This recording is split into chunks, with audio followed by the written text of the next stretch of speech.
All right, welcome back. We're going to start a new chapter. The last 2 weeks we've done the complete chapter of chapter 8 and the complete chapter of chapter 9. We are going to do this in 2 parts today in chapter 10. But we're actually going to be building a little bit on what we discussed in chapter 9, which you may recall was David showing incredible kindness and mercy.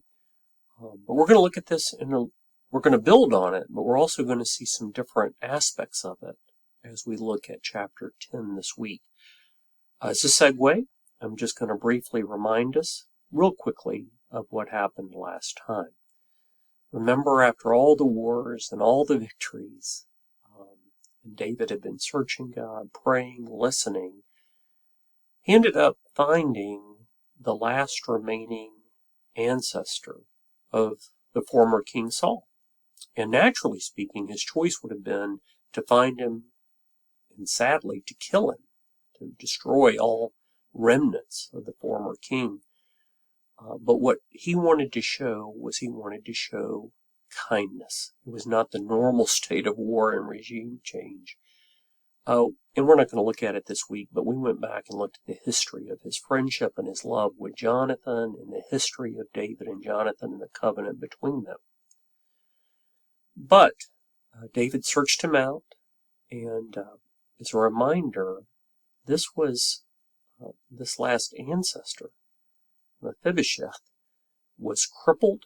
He had been dropped during the time of the hustle and bustle of the regime change, and there was panic, and he was dropped, and he was crippled, and he didn't even have his own house.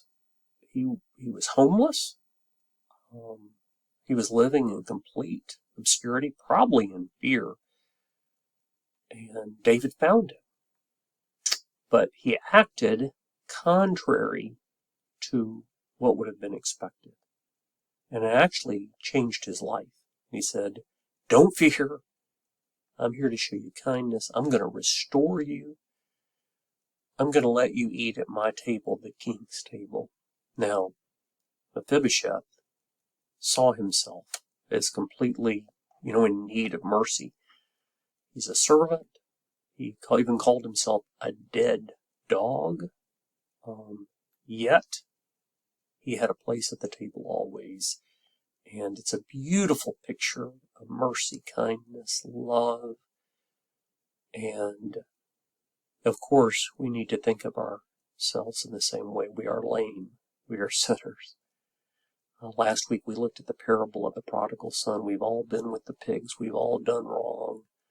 Yet God has prepared a place for us at his table if we just receive it, if we receive his kindness, his love, his mercy towards all of us. It's a beautiful chapter here in the middle of the wars and everything else taking place. Now, as we now pick up with our new chapter, chapter 10, we're still going to see David showing kindness to others, just like he did to the former king who tried to hunt him down, who treated him badly. He still showed kindness to him. Well, here's another king, and remember this. This is so important to remember that David was in a place of strength. In chapter 8, we saw victory after victory for Israel, for David, over country after country, enemy after enemy. But it says after this, the king of the Ammonites died, and Hanun his son reigned in his place. And David said, "I will deal loyally with Hanun, the son of Nahash, as his father dealt loyally with me." And so David sent by his servants to console him concerning his father. And David's servants came into the land of the Ammonites. Now, actually, I consulted other versions of the Bible, and the word loyal here is actually extremely similar to the word kindness from the last chapter. And in fact, many versions actually say, "I will deal kindly with it." So it is really the same idea taking place. And again, David was in his place of power. He could have said, "Let me show him who's boss. Let me take over. I'll defeat them like I've defeated the others." a natural king, a natural leader, sometimes that's their choice. They choose to just get as much as they can for themselves. But David had a choice to make. We all have so many choices in life. And he made a choice that was a good choice. He chose kindness again, loyalty, mercy, empathy. This idea of he had lost his father. I had a friend this week who told me he had lost his father. That's a very hard thing. I said, I'm so sorry. That should be our natural state, is to show empathy and love. Jesus even said, it doesn't matter if they're another country or another person, one way we can be different is we show love. We show kindness even to our enemies, as Jesus said in Matthew 5 and Luke chapter 6. So that would be the continuation of kind of the same message, this beautiful message from chapter 9. But here's where the message is going to take a detour. And this is where some new issues begin to develop in chapter 10. And it deals with the other person's choices. We can only control our own choices. We're confronted with choices, and then we cannot control whether it's a person we love, whether it's an enemy, a spouse, a child, a family member, a coworker, the person on the street. Everybody, I believe God gives a free will in making their choices. But there was this new king, and he was receiving counsel, and it says, but the princes of the Ammonites said to Hanun their lord, do you think because David has sent comforters to you that he is honoring your father? Well, in fact, that's what was true, but they made it sound quite the opposite. They said, has not David sent his servants to you to search the city and to spy it out and to overthrow it? Again, undoubtedly they had heard of David's victories.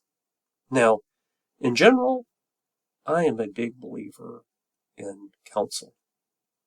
And in fact, Proverbs 11:14 says, where there is no guidance, a people falls, but in an abundance of counselors there is safety. But you better be receiving the right kind of counsel. These counselors were not good counselors. Sometimes we get bad advice. Sometimes it's in our own head, sometimes it's others whispering, murmuring, filling us with ideas. And this is where Hanun is going to have some choices of his own. Now, here's where we need wisdom. And this is what Hanun should have done. And I know this font is small. But in Proverbs 2, it talks about wisdom from men of perverted speech. Just like they were full of perverted speech here. And it says, for the Lord gives wisdom, from his mouth comes knowledge and understanding. He stores up sound wisdom for the upright. He is a shield to those who walk in integrity, guarding the paths of justice and watching over the ways of his saints. Then you will understand righteousness and justice and equity and every good path. For wisdom will come into your heart, and knowledge will be pleasant to your soul. Discretion will watch over you. Understanding will guard you. Let me pause there. I think that's what David was walking in. Hanun, though, had these princes conspiring. It says that wisdom will deliver you from the way of evil, from men of perverted speech, who forsake the paths of uprightness, who walk in the ways of darkness, who rejoice in doing evil and delight in the perverseness of evil, men whose paths are crooked and who are devious in their ways. One thing any person of leadership has to guard themselves against, and really all people have to guard themselves against, is the life choices that we're confronted with. Those for good or those for bad. So we're going to see next the contrast between David and Hanun.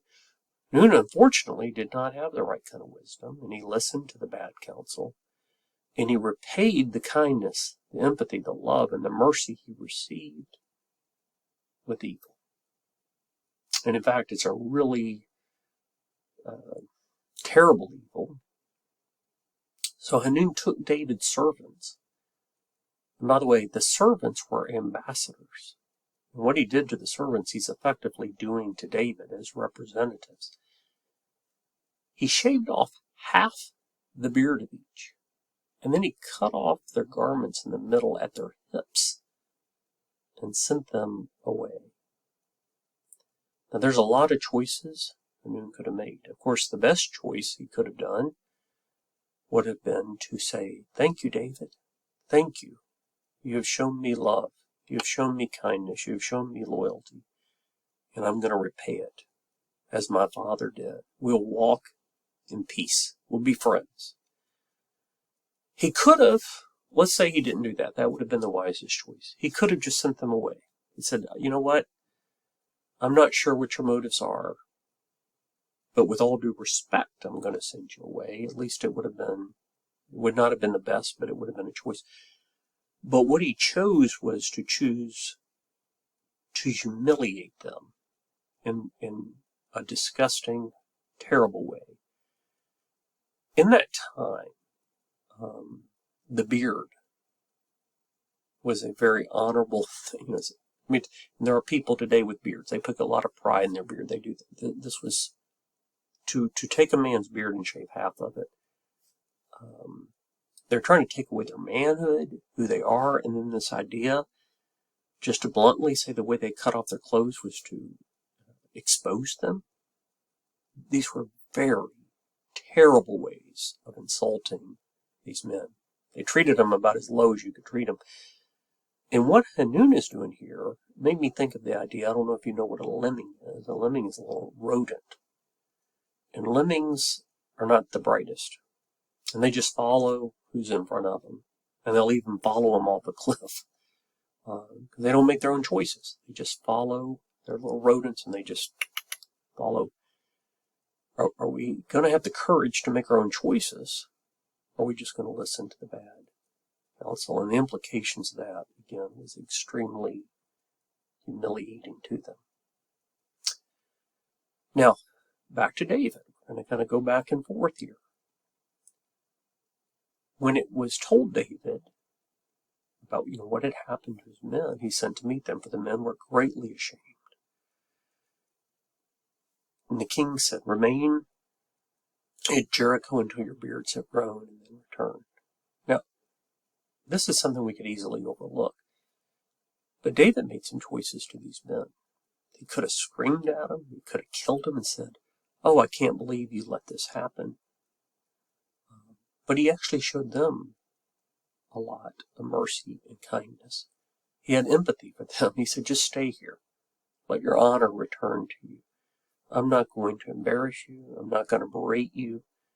I want you to get restored." So he even, again, a mad leader just would probably be disappointing these men, but he's shown them kindness. But there's a lot going on in this chapter, and this is going to be the last part of the passage we're going to look at. And because there's a lot going on, there's other things in the second part.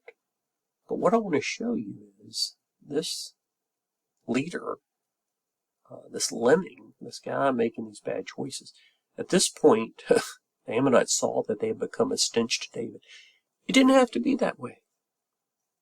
They chose to create the conflict. There was no conflict. David was showing them nothing but peace, just like God shows us peace.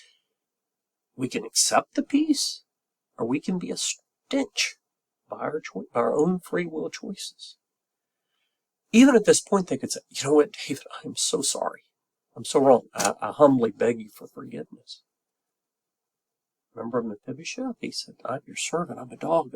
And he received it. But they're doubling down. So they knew they were in trouble, but they're not going to make more bad decisions. So they tried to hire mercenaries. They hired the Syrians in Beth Rehob and the Syrians of Zobah, 20,000 foot soldiers, and the king of Makkah with 1,000 men, and the men of Tob, 12,000 men. How do you think that's going to work for them? We'll find out next week. But when David heard of it, he sent Joab, and all the host of the mighty men. And the Ammonites came out and drew up in battle array at the entrance of the gate, and the Syrians of Zobah and Rehob and the men of Tob and Makkah were by themselves in the open country. And there's going to be this conflict, which was entirely unnecessary they brought this pain on themselves. And we're going to see the whole rest of the battle and how everything works out next week. But I'm sure you can imagine how it's going to go. At this point, though, let's pause for a second. What lessons, what thoughts, how can we apply this to our lives today? Every day, whether we're a king or not, we have choices to make. We're confronted with choices. Choices for good or choices for bad. Kindness, loyalty, empathy, love. These are things that are our choice every day that we can extend, we can reject. And when we are confronted with these choices, we need wisdom. And we want to have counsel. But we need to have the wisdom to follow the right counsel. Who are we listening to? And what kind of fruit is it producing? The fruit, in this case, is a war they brought upon themselves rather than peace. Are we just a lemming? Do we just kind of go along like we're a robot? We just follow the herd, even if it leads us off the cliff. When we make the bad choices, when we listen to the wrong voices, when we have the wrong fruit in our life, then we must face the consequences of our bad choices. The choice is yours this week. The choice for good, the choice for bad. Let this lesson, and the lesson we're going to look at next week, help guide you to make the right choices.